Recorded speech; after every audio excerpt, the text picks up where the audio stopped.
Welcome back to the channel. Thanks for stopping by. If this is your first time, welcome. Glad you can be here for another edition of Throwback Thursday in honor of listening to one of the greatest interviews I've ever listened to. Chester P being interviewed by Blade, two-part. Man, if you haven't checked it out, go to 521 YouTube channel. Just absolutely brilliant to listen to these two men have a discussion. Just outstanding. And your life will be better off having spend that time, man. Listen to that. Listen to that interview. Trust me, if you love Chester P, you're gonna want to listen to that interview. So this track's called "The Greatest Story Never Told." I've been told by a bunch of people that I need to add this to the list, so I just couldn't think of a better time to do it. So without further ado, let's jump right in. Give it a listen. Yeah. Yo, it's Chess Monster Entertainment, man. The new Mic Order Part 2, The Art of War. Keep your eyes and ears peeled, man. Things are getting hectic this year, man. 2008, man. Movements in making, yeah. Big love, man. Big up Skinny Man, Mongo. Big up the whole Berry crew. Mud fam, yeah. Task Force. As a kid, I didn't really do much. I went to school, all I did is play two-touch. In the break time, cigarettes were toozed up with youths who abused my shoes cause they ain't new, but my mum and dad never knew about the part where you can't wear the clothes that your brother wore last year. And in my class there was times I could pass tears, I passed fears, and I learned to be a fast breer. Cause when I came home all battered up and bruised again, I couldn't tell my mum that they were picking on my shoes again. And mum and dad... Jesus. Oh man, this is hitting close to home, man, because I've been there.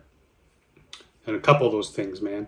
I know what it was like not to have money, man, and I don't know, I don't think you guys have it over there, but there was this place called Byway. It was a store that it was like low, not low income, but it was like cheap generic shit. Like you would, you know, you'd go there to get Nikes. You wouldn't get Nikes, you get like Knicks or something, that type of stuff. And that's where we would get our shoes and shit. You know, I'd have my pants, I'd have holes in my pants that were patched up and stuff. But the school that I went to, a lot of rich kids in the rich neighborhoods were bussed in. So me and the guys from my neighborhood used to get picked on and shit all the time for what we wore and all that shit. So I know where that's coming from. Used to get bullied all the time. I remember coming home getting the shit beat out of me one time, bloodied. My dad didn't have any sympathy whatsoever for me and went down to the shed and he took the axe head off the handle and handed me the handle and said, "Don't come back here until there's blood on it." That was how I dealt with that, man. So shit, yeah. I mean, and you can't. I mean, you know, your parents do the best they can for you, so you don't want to say to your parents like, "Well, the reason why I'm getting that shit kicked out is because you guys can't afford to give me the expensive stuff." They're doing their best to keep a roof over our head and food on the table. Man. In my class there was times I could pass tears, I passed fears, and I learned to be a fast breer. Cause when I came home all battered up and bruised again, I couldn't tell my mum that they were picking on my shoes again. And mum and dad, they were fighting over loot again. There wasn't any food and all the monies went on booze again. And I was young and depressed, trying to live a life. Didn't want to talk, all I'd ever do is sit and write. Jesus, man. When I was younger, I used to write and draw all the time.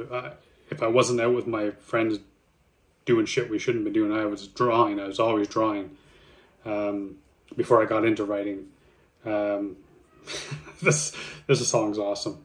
It's sad in many ways, and having listened to that interview, this song would have been powerful on its own, but having heard that interview with Chester and have him get deep into these subjects during the interview, it makes it feel so much more real, so to speak. To hear hear him talk about it too, and to hear the pain in his voice, and to hear the kind of lasting damage this type of stuff does, stuff that has had on him, really does make me feel differently about this song for sure. Either that or I'll be out trying to nick her back with a couple cats who want the money just to lick a pack. I'm sick of life, too young to try and get a job. Sick of telling God how I'm longing to be better off, and telling posh kids your ring's blood, get them off. To tell the truth, I felt like I'd said enough. We hit a phase where we all used to run with blades, underage doing pills in the jungle raves. We was living out the pains of our younger days, the broken homes, the abused and the runaways. I don't sleep well at night and it's no surprise. I still see dead friends when I close my eyes. I still play back the scenes of my own demise. We was young trying to lead out a soldier's life. Then I... Man, that's like a deep bar, man, because he's like living out this, like replaying and reliving the scenes of his own demise. I mean, that's basically him saying, man, that part of him died, man, in those years. The abuse, being forced to be on the streets and doing drugs and shit as an early age, and not having, you'll find out in the interview, like not having the father in the home, and like a lot of his buddies didn't. My father was in the home. I won't get into it now because I have touched on it a lot. But there are things that came out of that. I was an alcoholic by 13, and I got my way out of it, man. Found my way out of it, but I had started drinking at 13 to numb that stuff that I had seen and had lived through, and you know, and I was younger than my brother, who had seen even more of it and the worst of it. But getting back to that line, talking about reliving his own demise, like he could see that moment. There's certain moments that stick in your head, like that track I did, My Reflection from Barbarian. He has a moment, and he talks about in that song where it's just, that's the moment that sticks with him. That's the one that left a stain. That's the one that kind of killed his childhood, so to speak. So his own demise, and I have that moment for myself, where I felt like my innocence, my childhood was over. Man, that's a deep bar. We was young trying to lead out a soldier's life. Then I started hanging around with some older guys, dedicated to devastating open mics. We was fresh from the street and straight in it, like jump on the stage getting booed cause my skin is white. Next month went back and I'm still as white, but when I rap they clapped cause my skill is tight. My reputation was fierce, I battled many men. I'm from the bury and so we buried them. And in the cream of the crop, I linked the muddy fam. In it for the love of the game and not the money, man. And we was working the caves and sitting bunning grams. Night came, working the stage for 6 fans. Another chapter in the greatest story never told. Another merit we inherit from the pen I hold. And we developed for a minute, then the vision stalled. And I was there throwing weed over prison walls. We was deep in the... Man, I love that. It was a short little burst of bars there, man, but it tells such an amazing story to him talking about getting up on stage and immediately being judged by the color of his skin, thinking that you couldn't rap because you were white, and then a week later comes back and just busts heads, man, because his skill is what's most important, and when it comes to the art form, it's what you can do. It's not how you look. And to see that he was just burying these cats, man. But still started to make a name for himself. But he still, a week later, he's still like 10 people in the crowd. And then like a week later, he's still throwing weed, selling weed. Because even though he was destroying mics and burying cats, he still had to sell weed to put some money on the table or put some money in his pocket. For a minute, then the vision stalled. and I was there throwing weed over prison walls. We was deep in the street and deep poetry, back when the mud fam was Skinny Man and Mo and me. We're selling weed from the morning till I go to sleep, coming up with new techniques just to show I'm deep. Then me and Farms, we decide to divide the throne. Mac Baines came along and took the title home. We put a voice to the... I wonder what that means. Decided to divide the throne. Does that mean... Like, I know him and his brother had a falling out, which I hadn't heard about until I listened to that interview. Is that what he's talking about? That's the falling out? Or does that mean... Is that when the group was formed and they became task force? I wonder if that's what that meant. Because it wasn't just Chester P or Pharma became together and they became one together and they took the throne together. I wonder if that's what that kind of means. Mac Baines came along and took the title home. We put a voice to the outdoors on low life. Brains was a nice guy, we want to help him grow like. Keep the money, man, it came from our souls, like. Put it in your business, we'll earn from our shows, right? And we ain't rich, but we dedicate our art to love.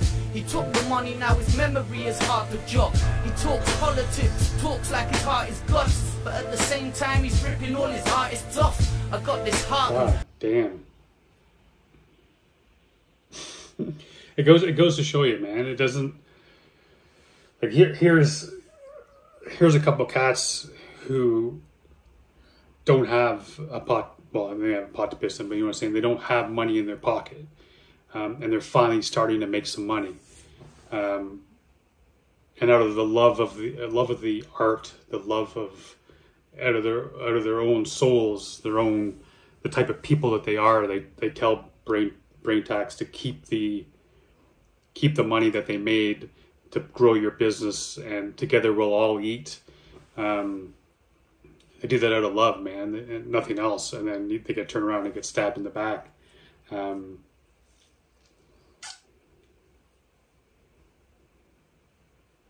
That's the thing, man. That old saying is "nice guys finish last." It's true in a lot of cases. Unfortunately, nice people get taken advantage of all the time. There's always somebody out there looking to screw you over in one way, shape, or form. Yeah, that's just sucks. My soul's like, put it in your business, we'll earn from our shows, right? And we ain't rich, but we dedicate our art to love. He took the money, now his memory is hard to jog. He talks politics, talks like his heart is guts, but at the same time he's ripping all his artists off. I got this heart and I didn't want to work no more. I wasn't sure how to figure out my worth no more. I go on tour to pay bills, but I'm dirty poor. I know they know when it's time I'm gonna burst their door. And every rhyme that I write, it's rehearsed for war. Fully versed, I emerge with a thirst for more.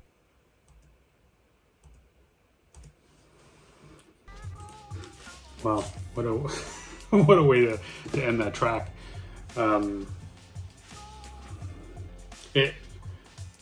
It's crazy to think too, like the amount of people who see chess as you know, the driving force behind them becoming an MC, or they see him they have them in this legendary status, and how could have easily changed if he had, like he was saying, like when all that Brain Tax stuff happened, he almost gave the shit up. He couldn't. He didn't understand, why am I doing this? If this is how I'm going to be treated, if this is how the industry works, if this is how my so-called friends see me, you know, you start to, especially he's already has that stuff, man. He's already has a hard time. He's had that childhood that he's got to understand. He's got to come to grips with. He's got to, you know, piece together and find some understanding in it. And then you turn around and get screwed again by somebody who you think you can trust, and you start questioning his own. He started questioning his own worth, and it's like, what am I doing? Who cares about me? All that kind of shit. And then at the very end, man, that friggin' bar at the end is just sick. And what a way to end a track too! Just like the beat and his final punch, just boom, the track ends. what a great track, man. And like I said, it means so much more now that I've heard that interview. And if you haven't heard it, make sure you unfuck that. Get that done. Go over to 521. Check out that, because, man, you will not be disappointed. It's this a couple hours of just brilliance. So track is brilliant too, man. A nice little way to end this, I guess, Chester P week for me, because I've been listening to that interview as I've been going for my hikes and my walks with the dog and stuff. So it's been wonderful insight into the man and everything that's led up to where he is today. But yeah, man, I appreciate everyone who asked for this track. Tomorrow we have Fire Friday. Hopefully, if I can get that one I had last week figured out. If not, I'll have to film another one. But either way, we'll get a Fire Friday up tomorrow. And until then, stay safe. Be good to each other.